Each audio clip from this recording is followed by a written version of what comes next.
Hola sombras, bienvenidos a este segundo capítulo de la saga. Hoy os traigo una historia real, documentada y aterradora, la de las brujas de Zugarramurdi. En el norte más profundo de España, en los confines de Navarra, donde las montañas parecen tocar el cielo y los prados verdes se mezclan con la niebla espesa, existe un lugar que parece ajeno al paso del tiempo. Un pueblo pequeño, humilde, pero cargado con una historia tan oscura que todavía hoy resuena en sus cuevas y en sus calles empedradas. Su nombre: Zugarramurdi. Aquí, el silencio nunca es un vacío. El silencio está lleno de murmullos, de ecos, de susurros antiguos que parecen surgir de las piedras húmedas y de las raíces retorcidas de los árboles. La tierra huele a humedad, a musgo, a pan recién horneado en las casas de piedra, a humo de leña, pero también guarda otro aroma, el del miedo. Un miedo antiguo, profundo, que hace más de 400 años ardió en las hogueras de la Inquisición. Y lo que vas a escuchar ahora no es un cuento inventado para asustar a los niños, es un hecho real, escrito en documentos judiciales, con nombres y apellidos grabados para siempre en los archivos de la Inquisición. Fue vivido por hombres y mujeres de carne y hueso, y por un pueblo entero que, atrapado entre la superstición, la religión y el poder, se convirtió en escenario de uno de los procesos de brujería más famosos de la historia de España. El Valle de Baztán, en Navarra, es un lugar de belleza agreste. Bosques de hayas, robles y castaños cubren las laderas. Los ríos bajan bravos arrastrando espuma blanca. Los caseríos se levantan con piedra y madera, techados de pizarra, rodeados de prados donde pastan ovejas y vacas. En el siglo XVII, este era un mundo casi aislado. Las aldeas se comunicaban por estrechos senderos de barro y piedra. La vida era dura. Inviernos fríos y largos, veranos cortos, cosechas inciertas. Cada familia dependía de su ganado, de sus huertos y de la ayuda mutua entre vecinos. La fe católica era la guía cotidiana. Se rezaba el rosario, se asistía a misa y se celebraban procesiones en honor a los santos. Pero al mismo tiempo, la gente seguía guardando viejas creencias heredadas de sus antepasados. Se dejaba pan en las ventanas para las almas errantes. Se colocaban ramas en las puertas para alejar el mal de ojo. Las hierbas eran medicina, pero también podían ser hechizos, dependiendo de la intención o de quién las preparara. En el centro de muchas de estas historias había un lugar singular: la cueva de Zugarramurdi. Un túnel natural de más de 120 metros, abierto por la erosión del arroyo Infernuco Erreca, el río del infierno. Las paredes resuman humedad constante. Las voces resuenan con un eco extraño, distorsionado, como si otra boca invisible repitiera las palabras. La cueva no tenía puertas ni cruces. Estaba abierta a la noche, a la naturaleza y al misterio. Para los vecinos de entonces, no era solo un agujero en la roca. Era un umbral, un lugar donde la frontera entre el mundo visible y lo invisible se volvía más delgada. En 1609, al otro lado de la frontera, en Labor, se desató una tormenta que no tenía que ver con el clima. Un magistrado francés, Pierre de Lancret, obsesionado con la idea de que el diablo habitaba entre los hombres, inició una de las mayores cacerías de brujas de Europa. En apenas meses, más de 80 personas fueron condenadas a morir en la hoguera, acusadas de brujería. Hombres, mujeres y hasta niños fueron arrestados, interrogados, torturados y ejecutados. Las acusaciones eran terribles: brujas que volaban en escobas o en animales, aquelarres nocturnos con cánticos y danzas, pactos con el diablo, canibalismo, tormentas provocadas por sortilegios. El humo de aquellas hogueras cruzó los Pirineos, y con él, el miedo. El Valle del Baztán escuchó historias que viajaban en boca de mercaderes y viajeros. Pueblos enteros acusados, mujeres señaladas por una simple enemistad, hombres quemados por rumores. Y entonces, La sospecha se instaló también en Navarra.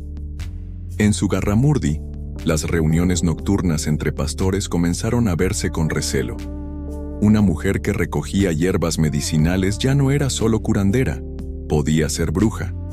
Una familia aislada en las montañas podía ser señalada como sospechosa. En pocos meses, la paranoia empezó a crecer como un fuego que nadie podía apagar. Ese mismo año, volvió al pueblo una joven llamada María de Chimildegui. Había pasado un tiempo en Francia trabajando como criada, y cuando regresó, su testimonio sacudió al pueblo entero.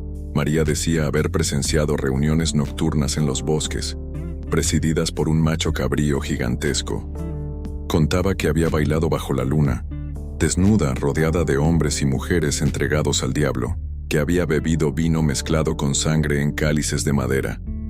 Sus palabras no eran simples rumores. Las relataba con detalle, con gestos, con miedo. Y lo peor, empezó a dar nombres.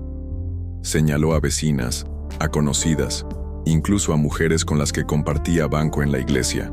En un pueblo pequeño, donde todos se conocían, esas acusaciones cayeron como cuchillos. El rumor se volvió verdad, y el miedo comenzó a pudrir la vida comunitaria. Una madre que salía de noche podía ser sospechosa, un hombre que llegaba tarde del campo podía ser acusado, y un simple enemigo podía convertirse en verdugo con solo susurrar: «Esa es bruja». En enero de 1609, la Inquisición de Logroño envió a 3 hombres para investigar: Alonso Becerra Holguín, Juan de Valle Alvarado y Alonso de Salazar y Frías. Con su llegada, la vida en el valle cambió para siempre. Interrogaron a cientos de personas. Se registraron casas, se revisaron corrales, se confiscaron objetos.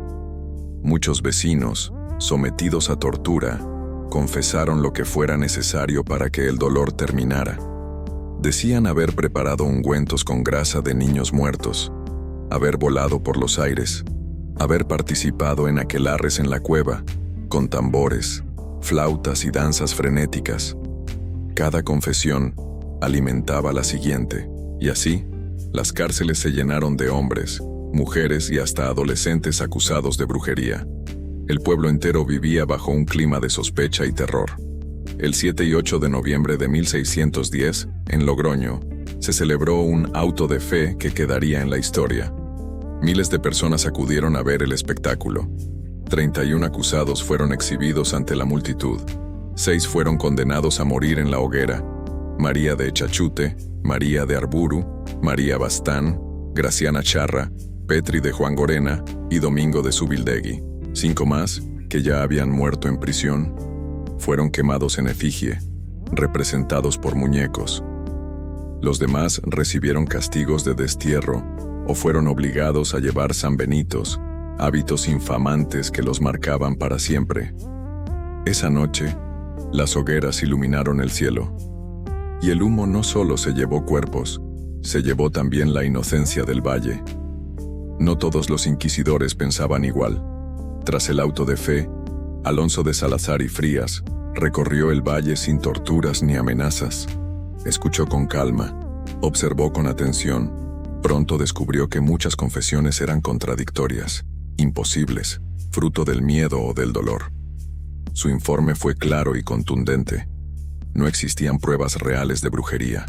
Gracias a él, en 1614, la Inquisición española adoptó normas mucho más estrictas.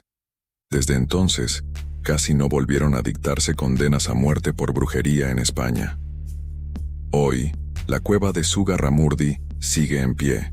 Es un lugar turístico, visitado cada año por miles de personas. Hay un museo que explica su historia. Pero cuando cae la noche, el ambiente cambia.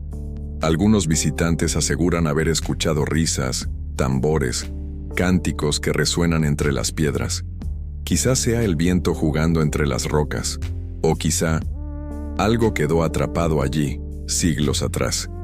La historia de Zugarramurdi no es solo un relato de brujas.